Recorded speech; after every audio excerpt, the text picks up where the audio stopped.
The Škoda 440 Karosa Polytex is one of the most unusual Czechoslovak cars of the 1950s. Built in 1956 as a single experimental prototype, it combined the mechanical base of the Škoda 440 Spartak with a lightweight composite body made of Polytex, a glass fiber laminate developed in the early post-war period. The project was born in Vysoké Mýto, in the national enterprise Karosa, the successor to the famous Sodomka coach-building works. Although the factory's main task in the 1950s was bus production, the tradition of building special passenger cars still lived there, allowing this ambitious attempt. The car's designer, architect and engineer Otakar Diblík was tasked with exploring the practical use of corrosion-resistant plastics in automotive bodywork.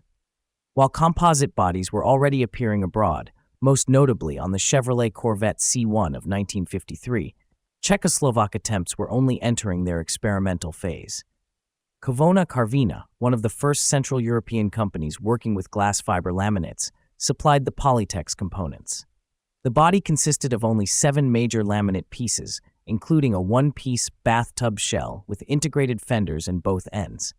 Its raw weight was just 56 to 65 kilograms, approximately 123 to 143 pounds, dramatically lighter than conventional steel counterparts. The prototype used an almost stock Škoda 440 chassis with the characteristic backbone frame and a 2400 mm wheelbase, approximately 94.5 inches. Power came from the familiar 1089 cubic centimeters OHV inline-4, producing 40 horsepower, paired with a 4-speed manual gearbox and driving the rear wheels through swing axles. With a curb weight around 825 to 850 kilograms, approximately 1,820 to 1,174 pounds, the Karosa reached speeds above 120 kilometers per hour, approximately 75 miles per hour, exceeding the performance of the standard Spartak. One striking feature was the removable hardtop, made of plexiglass in a laminate frame. Its mounting points proved weak. During test runs, the roof occasionally flew off, eventually causing it to be abandoned. The interior carried a padded dashboard, a trio of circular instruments, front bucket seats, and a small emergency rear bench.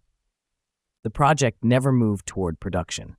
After serving briefly as a testbed for suspension experiments, the car passed through several hands. It was used by company directors, then modified with non-original styling elements, later deteriorated under outdoor storage, and was nearly lost. In the 1990s, a Moravian enthusiast rescued the heavily worn vehicle and began a long restoration. Eventually, collector Pavel Kalina acquired it, financed further work, and returned the car to its early appearance, including solving the original roof problem with a modern, folding canvas top. Today, the only Škoda 440 Karosa survives in the Cabrio Gallery near Hradec Králové. It remains the final passenger car ever built at the former Sodomka works, and a rare example of early composite body experimentation in Central Europe.